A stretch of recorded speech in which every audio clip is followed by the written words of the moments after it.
Lecteur, lectrice, lectrice, bonjour, gracieuse Robert en ligne, l'autrice pour te faire lire et pas que ses livres. Donc peut-être que tu as vu la vidéo qui parlait de la pièce Voir plus haut et que à un moment ça s'est coupé. Alors merci François de me l'avoir signalé parce que moi je n'avais pas remarqué, je n'avais pas écouté toute la vidéo jusqu'au bout. J'avais remarqué que c'était bon, donc voilà, moi après j'ai d'autres communications à faire, donc j'étais passée à la suite. Et donc, comme le suspense est intense, je vais retourner la vidéo et donc te dire d'où m'est venue l'idée. Donc, j'avais dit dans ma première vidéo que l'idée était venue de Yann, un ami aveugle, qui voulait faire l'ascension du Kilimandjaro. Et bien sûr, ça coûte un certain budget, donc je lui avais proposé de lui écrire une petite pièce pour financer aussi son voyage, parce qu'il voulait faire l'ascension du Kilimandjaro avec un Tanzanien aveugle. Donc, prévoir un guide pour lui, plus un guide pour le Tanzanien, plus tout le reste, voilà, je lui avais dit, à ce moment-là, on fait une pièce, et puis comme ça, tu peux, avec l'argent récolté, tu pourras financer ton voyage. La crise du Covid étant intervenue, ça ne s'est pas fait, et finalement, il a décidé de ne pas faire cette ascension pour des raisons écologiques.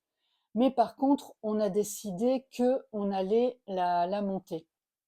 Alors, comme je n'ai pas forcément d'expérience en théâtre, je n'ai pas été actrice ou metteuse en scène ou je ne sais quoi, enfin voilà, j'aime le théâtre, mais je n'ai pas été vraiment dans le domaine. J'ai pris des cours avec Artist Academy, le cours d'Éric Emmanuel Schmitt, et j'avais pris l'option VIP qui avait aussi un concours. Alors, je ne sais plus exactement ce qu'on gagnait. Je crois que c'était une publication ou une heure de coaching. Enfin bref, il y avait quelque chose. Et ça m'avait permis d'être évaluée par des professionnels, de rencontrer le grand Éric Emmanuel Schmitt, qui est un auteur que j'adore, et de pouvoir lui parler un petit peu avec beaucoup de chance, et en même temps aussi d'avoir des avis et d'avancer sur l'écriture du théâtre. Et donc, alors j'ai marqué le déclic pour la pièce. Je ne me rappelle plus j'ai mis dessus. Mais alors, ce que j'ai fait avec cette pièce, enfin, je me rappelle plus ce que je voulais dire avec ça. Ce que j'ai voulu faire ressortir dans cette pièce, c'est le côté handicap, justement. Et avec Yann, voilà, Yann, c'est pas une personne handicapée qui est tout le temps en train de pleurer, de souffrir, de se lamenter sur son sort. Il est extrêmement dynamique. Personnellement, par moments, j'ai du mal à le suivre.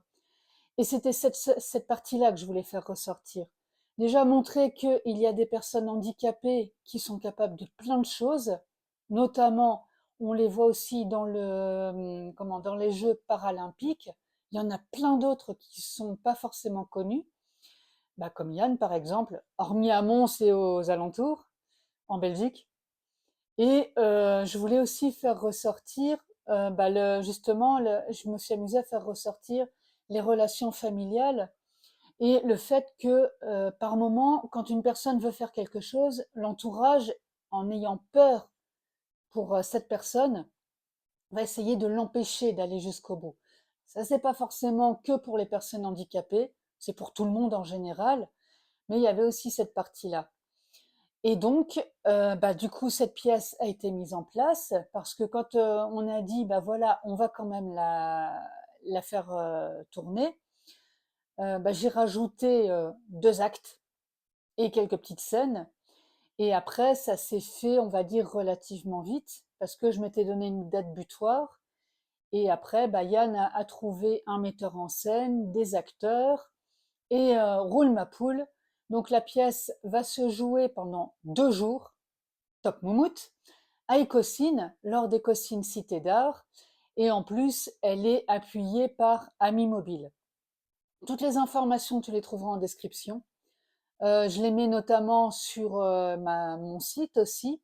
On a un événement Facebook et tu peux retrouver sur quefaire.be pour réserver ta place. Dépêche-toi parce qu'il n'y en aura pas pour tout le monde. Et moi, je te dis à très vite pour une chronique.